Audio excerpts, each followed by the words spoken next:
Bemor Farg'onadan kelganlar. Azospermiya tashxisi. Urug'da ko'rsatkichlar barchasi 0. Avval TZ operatsiyasini bajartirganlar. 5 dona ekan spermatozoid topdik deyishgan va eko jarayoni muvaffaqiyatsiz bo'lgan, to'g'rimi? Hozir bemorda biz MES operatsiyasini bajardik. Mana ko'rishingiz mumkin. Millionlab spermatozoidlar harakatli urug' topshirganga o'xshaydi. Mana bemor o'zlari bevosita ko'ryaptilar. Bitta narsani aniq ayta olaman-da.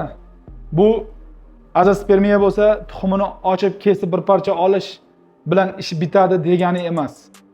Bu spermatozoidning sifatini baholay oladigan darajada bo'lishingiz kerak va spermatogenni o'choq qayerdaligini bilishingiz kerak. Azospermiya sababini qayerdaligini bilishingiz kerak. Bemorda keyingi operatsiyada urug' yo'llarini tiklash operatsiyasini o'tkazsak, tabiiy homiladorlik bo'lishi ham mumkin. Shunday ekan, sizda urug' foizlari 0 bo'lsa, behuda davolanish yoki noto'g'ri mutaxassislarda davolanish sizni zararingizga ishlashligini bilib qo'ying. Urug' foizlari nima sabablardan 0 bo'lishi sizga qiziq bo'lsa, izohlarda 0 so'zini yozib qoldiring, shaxsiy xabardan javob beramiz.